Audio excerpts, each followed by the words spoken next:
This is an interview with Bask drummer Scott Middleton on Sunday, May 30th, 2021 by Nick Perkel. Now, Scott, can you tell me about getting your very first drum set? Yeah, it's funny. The drums kind of came to me. I think at the time my dad was in his 40s and I was a teenager. I think around 13 or 14 or so. And he got this old beater kit that he just wanted to get some stuff out on.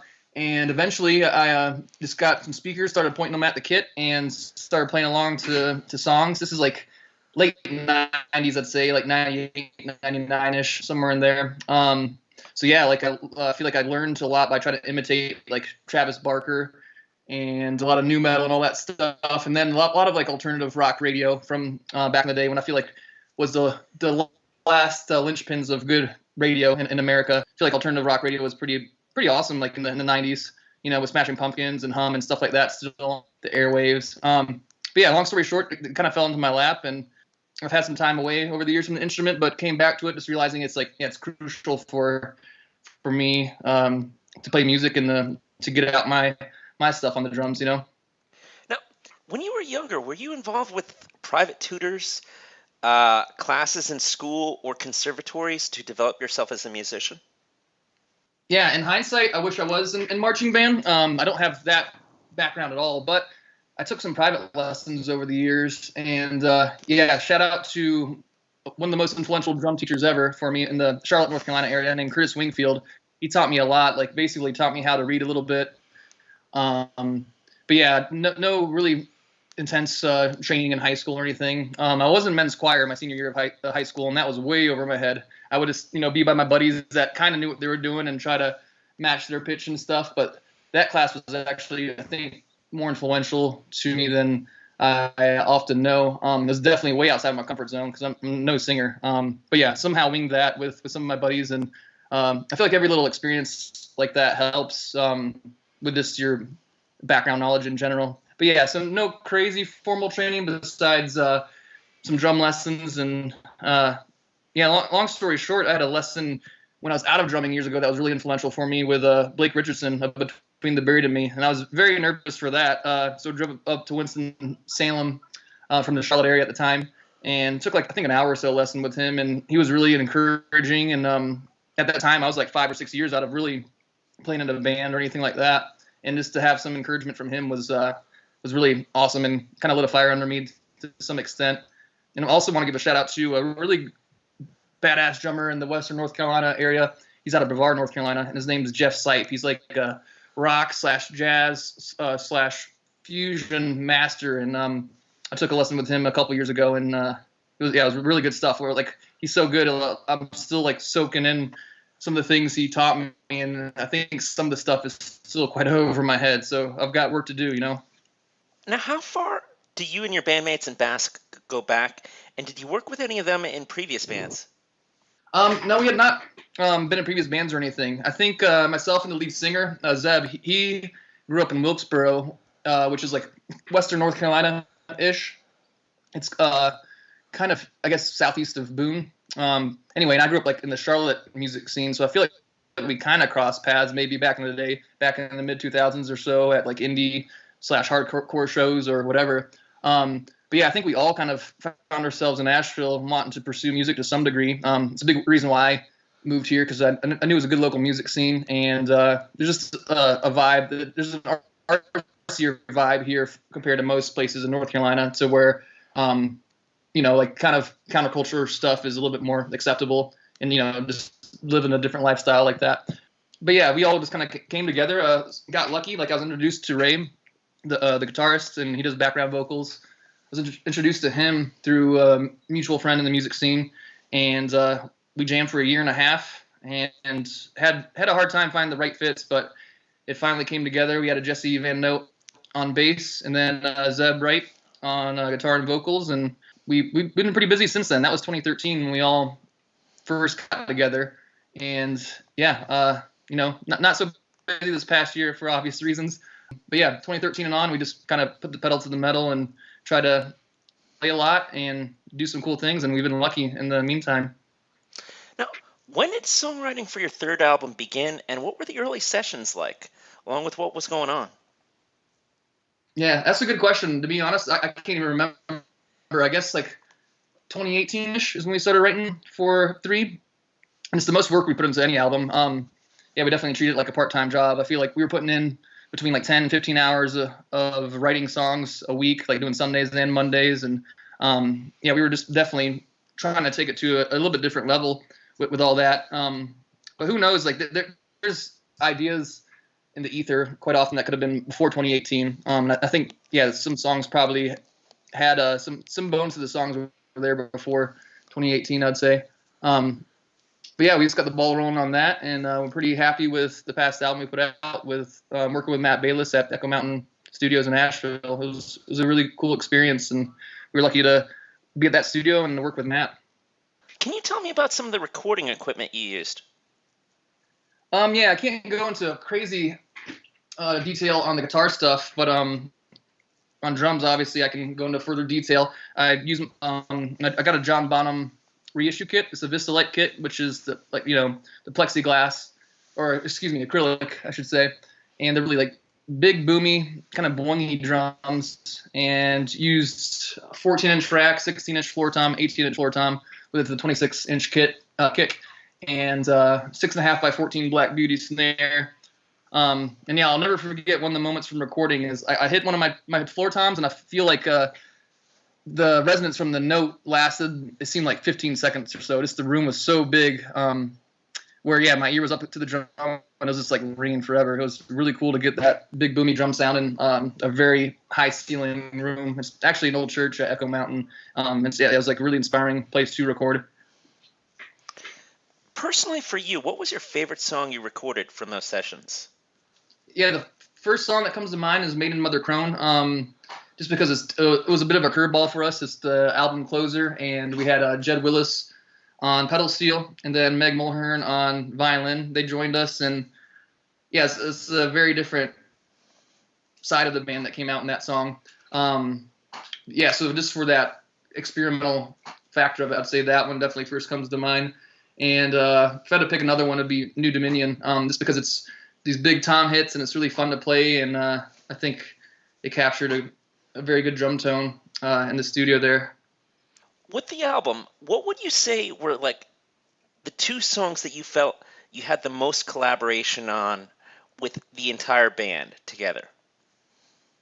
I feel like everything's pretty democratic and across the board, so that's tough to say. But yeah, we all try to make sure we're all 4 of us are happy with the song at the end of the day.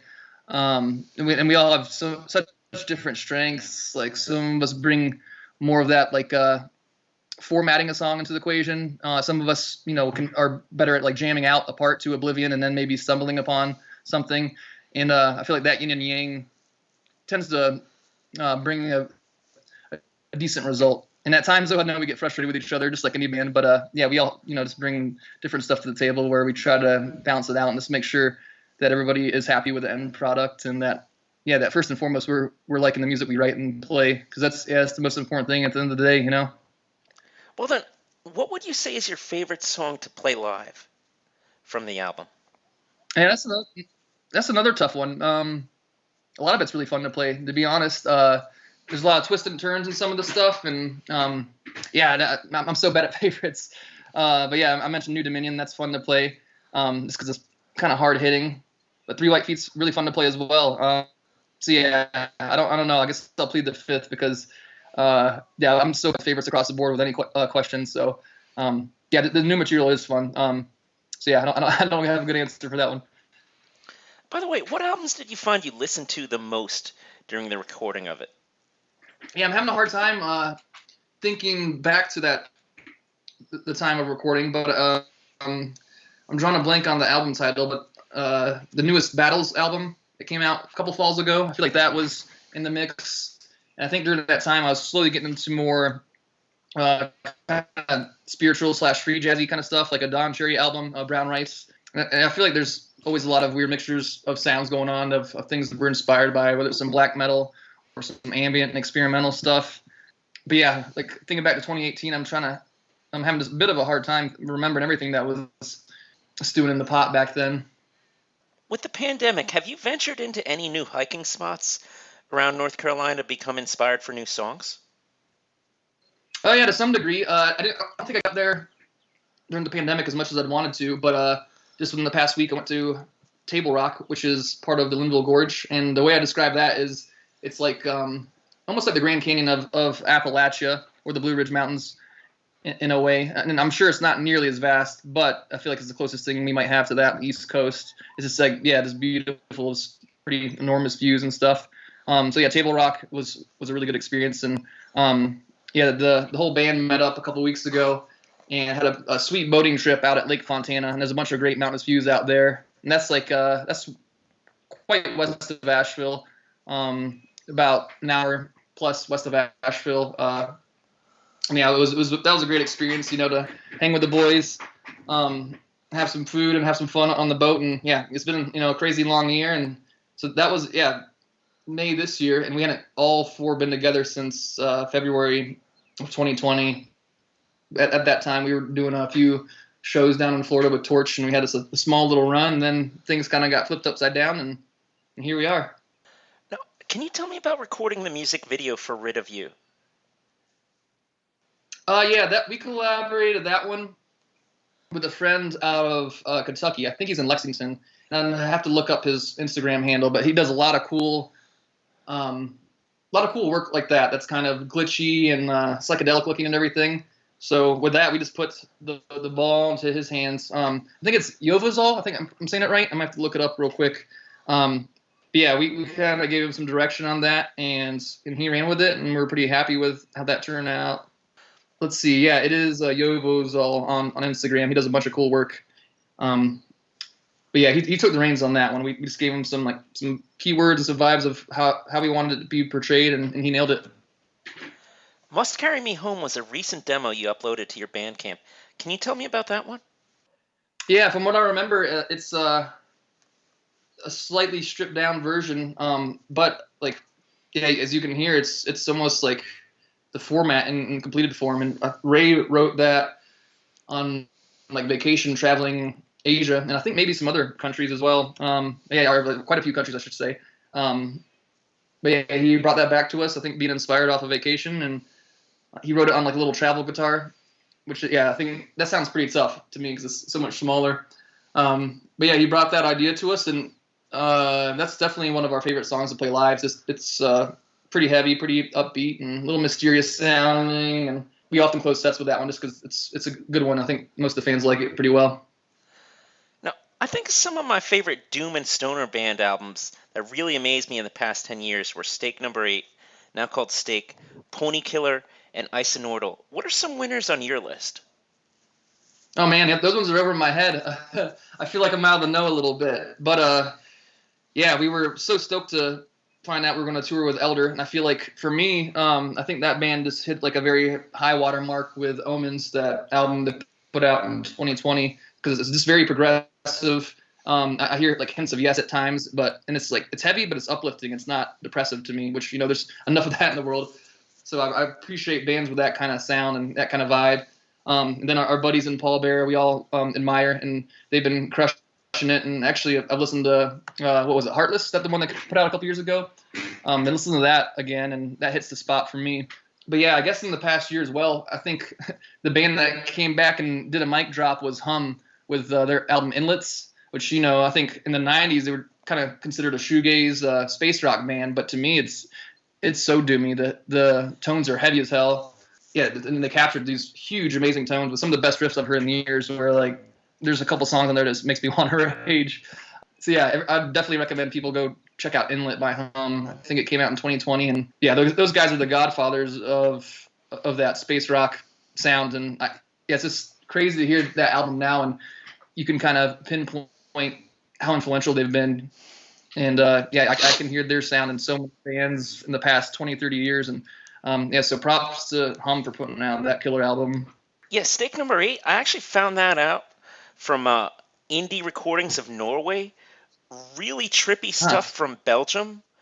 I don't know how to put it into words, but it's just really, really trippy stuff. Definitely should be checked out. Pony Killer, that has this dude. It's fronted by this dude named Colin Yeo. I think he's in Arson Anthem. That's another band from It's one of the millions of side projects from Phil Anselmo. They put out, I think, one album called The Wilderness. Really, really great stuff. I feel like just with your sound, you'd really dig their sound as well. And Isonordal is a pretty fun band from Seattle. Nice. I appreciate the heads up because yeah, I haven't heard of much of that, and always need to check out new stuff for sure. Now, Oh, and I should say another one too. I was blown away by live in recent years. Seeing them play here at the Mothlight in Nashville is Yob. I feel like Yob hits this place that's like just transcendent, for lack of a better word, and their doom. Yeah, I feel like they're up there for me when it comes to doom. That really inspires me. now, what is your all-time favorite concert you played in North Carolina? That's tough. There's been a lot of good ones, and we are very lucky that we have a very supportive community in Nashville. Yeah, there has been so many good ones, particularly at the Mothlight, RIP, that we were so upset about that venue going down with the pandemic. But I want to give a shout out to the Mothlight because it was our community and our family and our home since like 2014 or so, I think is when they opened. But yeah, I guess a show that sticks out to me is one we did a couple years ago at Ambrose West. That was a really good one. Headlining that one. And then another one that sticks out is, I think, early 2018 or 2019.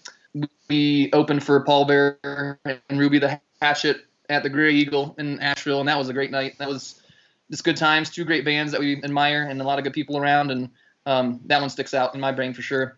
What is your most cherished musical possession? Man, that's tough as a drummer because we have so many pieces, like between cymbals and drums. And if I had to say, I'd probably say my Black Beauty snare drum, just because I got it for myself for my 30th birthday. It was a gift to myself, and it's not a cheap instrument, so I splurged on that, and I'll have that in my arsenal for as long as I can. I'd say the Black Beauty snare drum. Now, what is your favorite urban legend or ghost story from North Carolina? So we kind of tied this concept into Ramble Beyond with the artwork. There's some like kind of orbs and lights on the front, and there's I guess a myth, and I can't remember like what town it's in, but it's called the Brown Mountain Lights, and it only happens during a specific season. I can't remember if it's spring or what, but you like go up on this mountain and you can see these like orbs kind of floating around, and there's all these urban legends about if it's alien activity or this and that, but I guess scientifically they think it's just like a kind of a gaseous mix or whatever. But yeah, that's a cool one to think about, and yeah, we kind of tied it into our own artwork. So yeah, if you're interested, look up the Brown Mountain Lights. Yeah, sadly I'm forgetting the city and everything, but it's not too far outside of Asheville, and it seems to be a cool thing that just occurs there every year. Would you like to go back to any questions? I think I'm good. Yeah, like we're just trying to get the ball rolling again with the band, and we just announced a show in September down in Little Rock with a lot of good friends. Paul Bearer will be headlining it, which are some of our best buds, and we were lucky to tour with them in 2017. And I saw Yautja's on that bill. I'm not sure if they're playing the same day, but they just put out a new album, which is really badass and technical and really heavy. And I love their drummer and his drumming. Like it's just really fast, really crazy fast hands and really cool things going on, like all across the board musically for them. So yeah, looking forward to that in September. Maybe we'll have a couple shows built around that date, and hopefully we'll be digging into playing a local Asheville show sometime soon. But that's to be determined at the moment. And yeah, just, I want to say thanks so much for having me on here. It's an honor to be asked to chat with you, and yeah, thanks for caring about our music. Do appreciate it. This has been an interview with Bask drummer Scott Middleton on Sunday, May 30th, 2021 by Nick Brickell.